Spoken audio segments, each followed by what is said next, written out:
On va poser la question à Marie aussi, peut-être. Marie, donc, qui est professeure de lettres au collège Daniel Argote.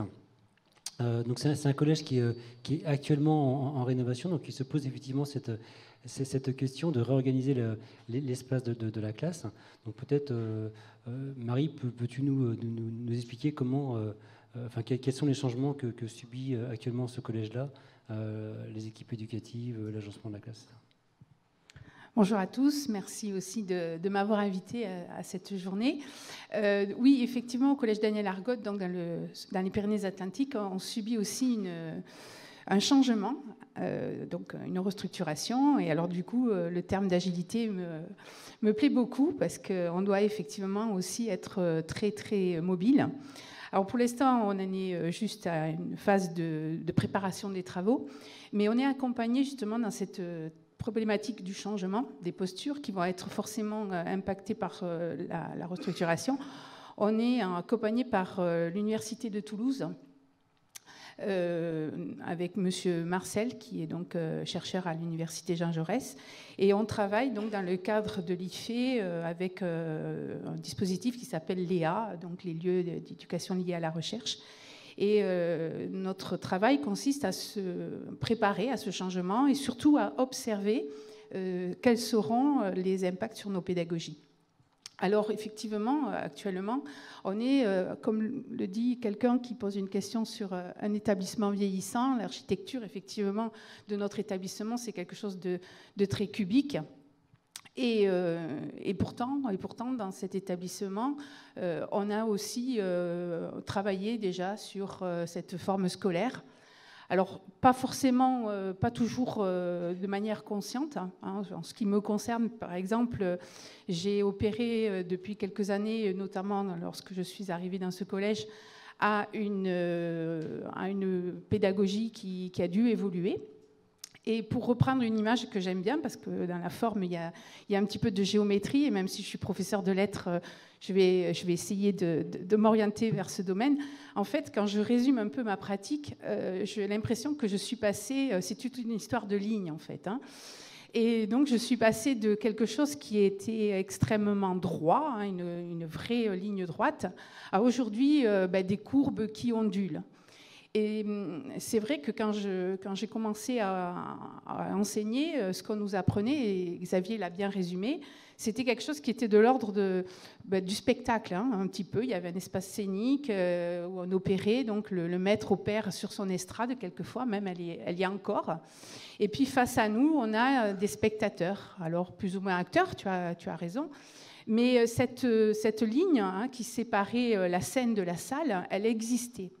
Et même si de temps en temps on la franchissait, hein, eh bien, ça restait quand même un petit peu le territoire des autres. Hein, et donc venir au tableau pour un élève, ça n'a jamais été très, très, très facile. Et puis petit à petit, s'est opéré doucement un changement parce que ce spectacle qui était très, très organisé au départ, eh bien, un jour, les spectateurs étaient un petit peu moins attentifs. Le spectacle était certainement de moins bonne qualité. Et là, pour la première fois de ma carrière, je me suis sentie obligée de changer quelque chose. Je ne l'avais pas vraiment décidé. Hein, ça s'est imposé à moi. Et je ne l'ai pas non plus théorisé. J'ai fait ça progressivement. Et donc, petit à petit, effectivement, j'ai compris, et Xavier l'a parfaitement dit, que la mise en activité, hein, ces fameux acteurs, hein, à l'UFM à l'époque, on parlait de ça déjà, et pourtant ça remonte maintenant, mais je ne comprenais pas très bien ce que ça voulait dire être acteur. Bon, on m'a posé une question, ils répondent, il y en a 5, 6 élèves par heure qui vont répondre. Ça suffisait à me satisfaire et à me dire, bon, ben, ça va, je corresponds et je suis dans les clous. En fait, non, la mise en activité, elle s'est opérée effectivement d'abord par... naturellement changement des espaces. En fait, plus je faisais bouger cette fameuse ligne droite, cette rigidité, plus les élèves, effectivement, j'avais envie d'aller vers eux. Donc, effectivement, les îlots se sont créés, mais je n'ai pas pensé îlot, j'ai d'abord pensé activité. Et ensuite, naturellement, on a rapproché les meubles. Le bureau a aussi disparu. Et cette linéarité, en fait, ce changement, je l'ai reporté en fait, à ce rapport espace-temps. hein, c'est-à-dire que la linéarité de la salle donc, a été modifiée et la linéarité du temps aussi. Parce qu'on en parle, quand on lit le rapport de Madame Becchetti et de François Tadei, on lit les deux tout le temps. Hein. C'est-à-dire que le temps, pour moi, c'était effectivement une vraie ligne droite. On commençait en septembre, on finissait en juin, et on empilait les séances. Aujourd'hui, ce temps scolaire, on parle de spiralité de la programmation, je crois que c'est tout à fait juste.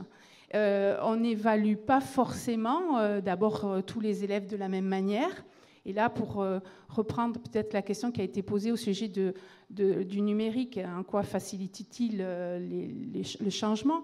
Moi, je crois que ce qui facilite surtout, c'est la différenciation. Avec l'outil numérique aujourd'hui, on peut effectivement donner des ressources différentes, hein, donner des plans de travail qui vont être enrichis par des QR codes, etc., à une classe et pas forcément les mêmes ressources à tout le monde. Et donc, ce temps et cet espace, effectivement, petit à petit, a évolué. Et a évolué donc dans les pratiques aussi de mes collègues, puisque, en fait, quand on opère une modification, on se rend compte que ça diffuse dans un établissement, hein, progressivement, sans qu'on le veuille forcément. Il y a une formation comme ça qui est magnifique. C'est cette formation entre pairs, ces échanges, un peu ce qu'on fait aujourd'hui. Et pour moi, ça, c'est fondamental. Voilà, et donc le lien espace-temps, finalement, c'est naturellement tissé. Et j'ai commencé donc d'abord par cette envie donc de changer surtout et de faire en sorte que les élèves soient vraiment mis en activité. Ensuite, ce que je peux dire aussi, c'est que les dimensions, comme l'a dit Xavier, de la salle de classe, qui est finalement un cube ou un parallépipède, enfin peu importe, ont pris ce volume, a pris tout son sens aussi. À l'époque, je ne voyais pas de profondeur ou de hauteur. Aujourd'hui, la salle de classe, c'est effectivement quelque chose qu'on va investir pleinement et que les élèves vont investir pleinement, notamment en changeant de posture. Ils vont forcément pas tout le temps être assis. Moi, dans ma salle de classe, les élèves sont souvent debout. Ils vont investir aussi les murs, les fenêtres. Alors évidemment, en lettres, c'est très intéressant de changer de support d'écriture. Depuis que l'écriture existe, l'homme n'a fait que rechercher de nouveaux supports d'écriture. Du coup, oui, ça c'est évident que ça donne aussi un autre sens aussi à ma discipline. Et puis, les élèves, petit à petit, alors je vais reprendre la métaphore du théâtre, petit à petit sont naturellement sortis de ce cube. On a créé, alors on appelle ça maintenant des tiers-lieux pédagogiques, c'est peut-être un peu pompeux, mais c'est-à-dire des lieux que les jeunes vont investir naturellement pour aller créer, hein, ce que tu disais, vont aller dans les couloirs par exemple, même si on est dans une structure vieillissante, on va investir les couloirs. Et dans le collège dans lequel je suis, il existe un phénomène qui est tout à fait extraordinaire. C'est qu'il y a pratiquement autant d'élèves dans les couloirs que dans les salles de classe dans une heure de cours. Il y a des échanges en fait qui s'opèrent. Alors les élèves sortent pour aller enregistrer, pour utiliser des fonds verts, enfin en langue notamment, et ça se fait naturellement. Voilà, ça s'est fait naturellement. Alors je sais bien que c'est pas bien. Parce qu'il faut être maître il faut pouvoir contrôler et regarder où sont les enfants à tout moment. Mais naturellement, ça s'est fait comme ça. Voilà, qu'on le veuille ou non, ça s'est fait comme ça.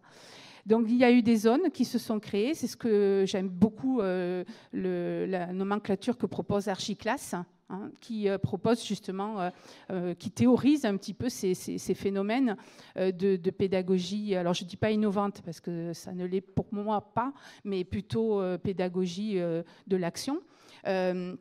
Eh bien, on a des zones comme ça. Alors, Archiclass nomme ça des grottes, hein, des espaces où on se replie, où on va pouvoir lire ou faire une recherche individuellement.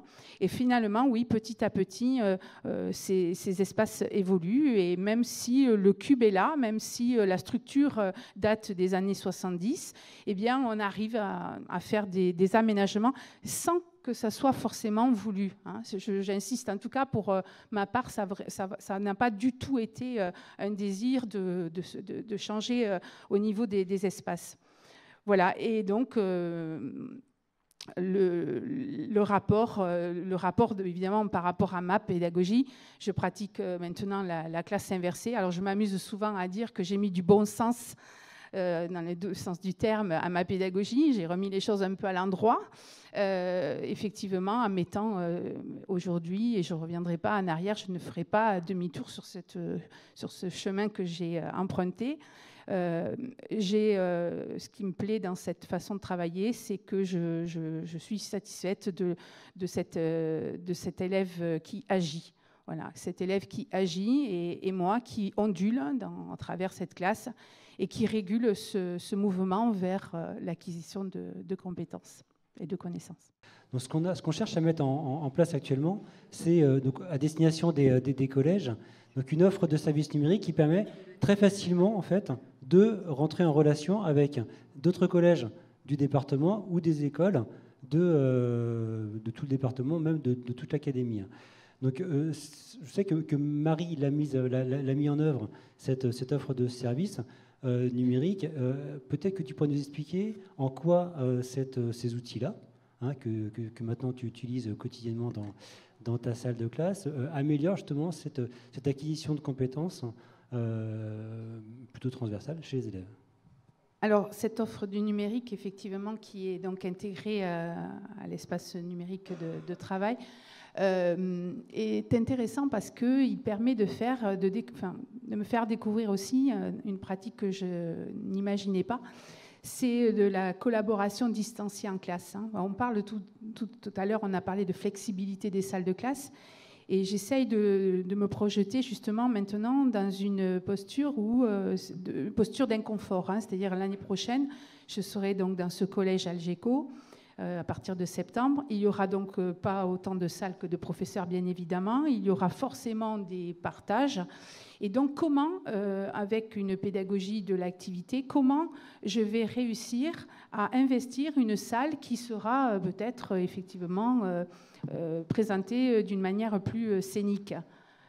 Comment continuer en fait à mettre en activité et la réponse, ben oui, c'est le numérique. Non, tu l'as dit, et notamment l'offre numérique donc qui est maintenant proposée par la DAN de Bordeaux. C'est ces outils, donc des outils collaboratifs qui vont proposer donc des cartes mentales, bientôt des frises chronologiques. Il y a aussi la possibilité de faire des PowerPoint, enfin, l'équivalent de diaporamas. On peut faire de l'enregistrement. C'est très, très simple à mettre en place. Et ce qui est génial, c'est qu'on va pouvoir collaborer. C'est-à-dire que les élèves vont pouvoir partager des documents à distance. Alors quand je dis à distance, hein, c'est tout simplement le jeune qui est au fond de la salle va pouvoir à un moment donné travailler avec celui qui est à côté. Et cette collaboration distanciée en présentiel, je l'ai découverte vraiment par hasard. Et là, j'ai remarqué que la plus-value par rapport à la collaboration en îlot, c'est qu'on est axé, le jeune est axé vraiment sur la tâche. Alors si vous voulez, en fait, il n'y a plus... Je m'excuse pour le terme qui n'est pas très joli, mais le parasitage de la proximité. Hein, c'est-à-dire quand on est dans un îlot, on se pose toujours la question, est-ce qu'ils sont sur la tâche ? Est-ce qu'ils sont tout le temps sur la tâche ? Alors même si on ondule, hein, et si on devient de plus en plus agile malgré l'âge, hein, on ne peut pas le garantir à 100%. Donc du coup, le fait de pouvoir utiliser ces outils et de faire travailler les élèves en collaboration, en groupe, mais pas forcément à côté, là, je trouve qu'il y a quelque chose d'intéressant à exploiter. Alors, collaboration, on parle de collaboration distanciée, en présentiel, mais collaboration distanciée aussi hors du temps scolaire, hein, ce qu'on appelle asynchrone maintenant. Et ça aussi, ça fonctionne très bien. Ce sont des outils simples qui sont mis à disposition des classes. On va pouvoir aussi collaborer avec des enseignants du cycle 3. Donc, on va pouvoir maintenant jumeler sur des projets d'écriture, par exemple, des classes de 6e et des classes de CM2. Et vraiment, là, je trouve qu'il y a quelque chose là qui vient d'être offert aux élèves. Ils se les approprient, puisque c'est bien sûr disponible sur leur espace numérique.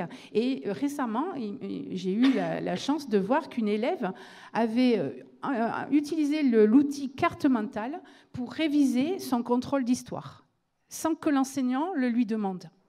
Et ça, c'est intéressant. C'est-à-dire qu'à partir du moment où les usages viennent aussi des jeunes, parce que finalement, c'est ce que tu disais, on n'enseigne pas la collaboration, on n'enseigne pas non plus la créativité. Si, on l'enseigne un peu, parce que les professeurs d'art plastique, tout de même, la créativité, ce sont eux qui sont au cœur quand même de la créativité. Alors oui, quand même, ça s'enseigne, il faut quand même le dire.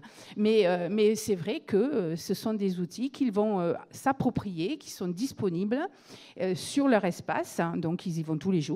Et je crois que là, on a une bonne entrée dans le numérique. On parle toujours des outils numériques et de former les professeurs au numérique. Hop, là, on est sur, à nouveau, peut-être une pédagogie du bon sens. En tout cas, c'est clairement ce qu'on cherche à développer. On veut vraiment que ça vienne des élèves. Donc c'est pour ça qu'on cherche à ce que... Alors, avec un objectif premier qui est d'améliorer, de développer leurs compétences numériques. Donc on veut que ça vienne d'eux. On veut les amener à utiliser d'eux-mêmes, de manière très naturelle, ces outils-là. Ils ont tous maintenant des téléphones portables qu'ils maîtrisent parfaitement. Donc mettons-leur des outils à leur disposition pour leur permettre d'être en capacité de produire de manière numérique. Alors comme le disait Marie, ils sont maintenant capables d'échanger entre eux et ils le font très naturellement, ils le font. Et ça, ils le font avec l'aide de Marie un petit peu, mais là on voit qu'ils commencent à le faire finalement sans l'aide de l'enseignant. Ce qui est vraiment très bien, c'est que là ils deviennent, si on reprend tout à l'heure la pyramide qui exprimait ce qu'est la compétence, ils commencent à monter finalement de niveau dans l'acquisition des compétences numériques. Donc c'est clairement ce qui est recherché.